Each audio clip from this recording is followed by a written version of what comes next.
Welcome once again to Lehto's Law. Here's Steve Lehto. Whole bunch of people sent me this story, including Mike, JP, and Robert. But the first Mike is an attorney, and he works in the courthouse where this happened. And he sent me a note and said, Steve, check this out. This just happened in my courthouse. Las Vegas judge attacked in court during sentencing. 8newsnow.com published this. David Charnes and Vanessa Murphy wrote it. A 3-time felon was about to be sentenced before the attack on the judge took place. And this complicates matters, as we like to say. A man attacked a Las Vegas judge in a courtroom Wednesday, forcing her to take cover, and a marshal got injured in the scuffle. And this is all caught on video, by the way, which you can find online pretty easily. The man who was being sentenced was in Clark County District Court for sentencing on a charge of attempted battery with substantial bodily harm. And so it's not good to do something in a courtroom that shows that you have propensity to do what you've been accused of doing. It doesn't help you any. That's my pro tip for today. Around 11 o'clock in the morning, the judge was sitting behind the bench when the man ran up to her, jumped over the bench, and attacked her. Investigators obviously now have footage of all of this, so it's not that hard to figure out what happened.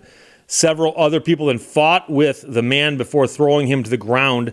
An alarm also sounded several minutes, alerting others to the incident. And if you watch the video, there's a man over on the right-hand side who's just pummeling somebody who's right off camera. And I said to my friend Mike, I go, Mike, I got to give props to that bailiff for, taking care of business. He goes, that's not a bailiff. He goes, that's the law clerk. You're a law clerk. You're going to college. You get a job clerking for a judge, and you find yourself having to get in a fist fight with somebody as part of your job. Before the attack, the man's attorney had asked the judge to sentence his client to probation, and the judge then said, I think it's time he get a taste of something else. And at that point, things escalated. So it turns out that back in April, the defendant had threatened to bust the kneecaps of another man, which resulted in substantial bodily harm. Now, I don't think the statement resulted in bodily harm, but that must have been all part of the same transaction. In May, a different judge had ordered the man to undergo a competency determination. He was then committed to a state behavioral facility. A judge then later found him competent to stand trial in October. And keep in mind that the standard to be held competent for trial is quite low. It literally just means that you understand the proceedings and can help in your defense. So if you don't understand the proceedings and you can't help in your defense, you're not competent to stand trial. But they later found that he was competent, and then he came back into the court system. So he pleaded guilty in November, but the judge issued a bench warrant because he missed a court appearance in December.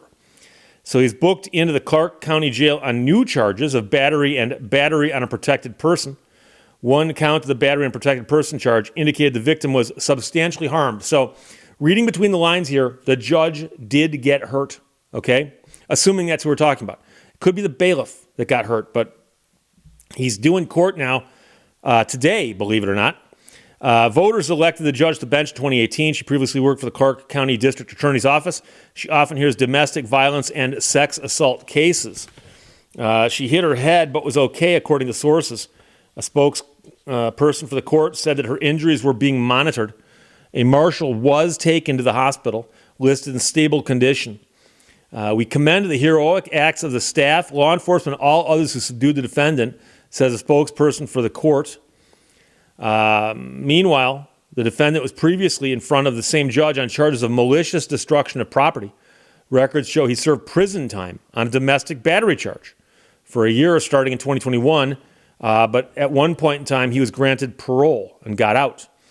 The district attorney said, thank God the judge is okay, and thank God for the heroic efforts of those who came to her aid, especially her marshal and her law clerk. Like I said, her law clerk is getting that extra credit there.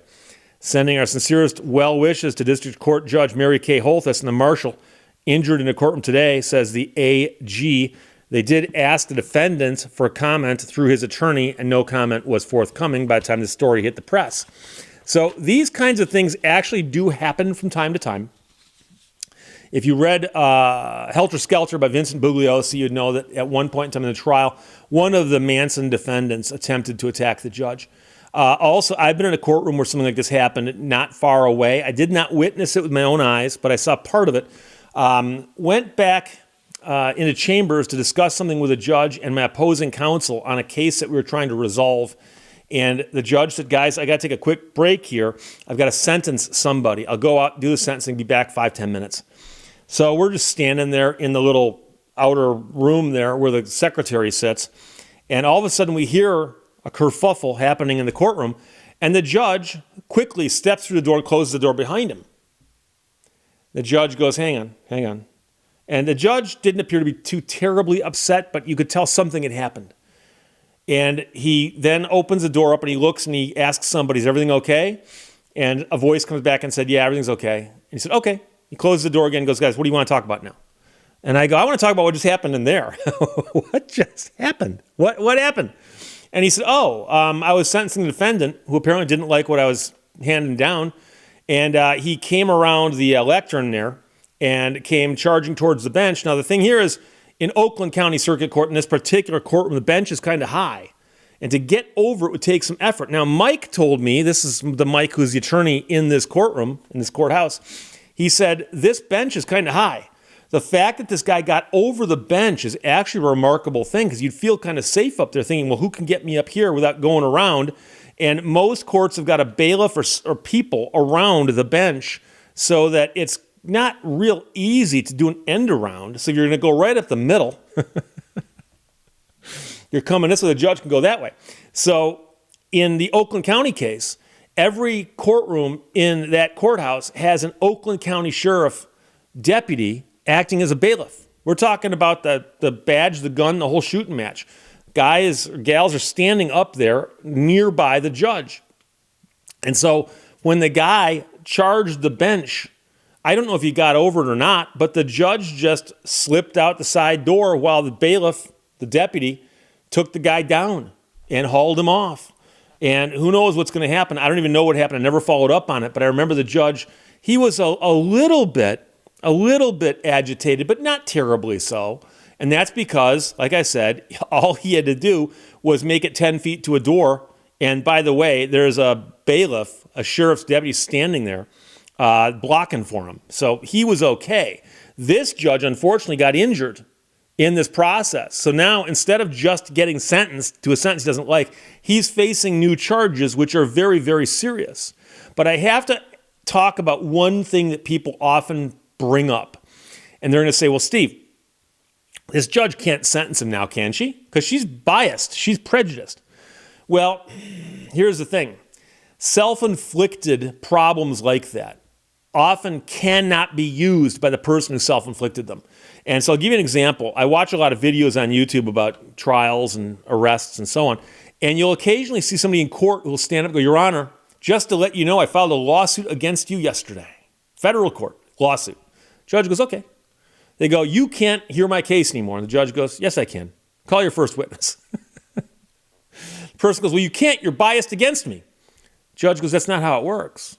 And the reason it doesn't work that way is if you could simply sue the judge to keep them from hearing your case, you would just sue every judge.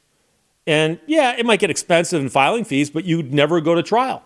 So if the courthouse has got, 5 judges in it, you sue all 5 of them. Now they can't try you.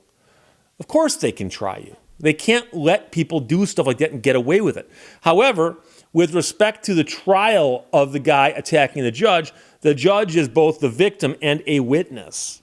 So obviously that would need to be tried by a different judge. But can she still sentence that guy? I suspect if she wants to, she can. Now, she might not, simply to avoid the appearance of impropriety, but you can bet that when it comes time to sentence the guy, they might take into account the fact that he recently had an issue which appeared to show that he's got a problem with refraining from attacking people, and he's being sentenced right now for something to do with battery. So that could possibly impact and change how he was going to be sentenced. So he didn't like the sentence he's getting before. He might really not like it now. But as for the next trial, if they put him on trial, that would probably be heard by another judge. But this is a crazy story. But I suspect it probably happens once or twice a year in America where somebody actually goes and physically attacks the judge in the courtroom. Nowadays, it's a dangerous game to play, not the least of which because, like I said, there's a bailiff right there, sheriff's deputy, quite possibly, and you're going to be outnumbered, and no one's going to be taking your side in this when things start going down. But everything's on camera. And talk about a slam dunk of a case. If you were a prosecutor and you're thinking to yourself, boy, my job's too hard these days. I wish somebody would hand me a case on a silver platter. I wish I would just once get that kind of a case handed to me. Here you go. Here you go. It's the equivalent of giving Shaquille O'Neal a ladder and letting him have 10 minutes to score one basket with no defenders. Can you do that, Shaquille? Can you? Okay.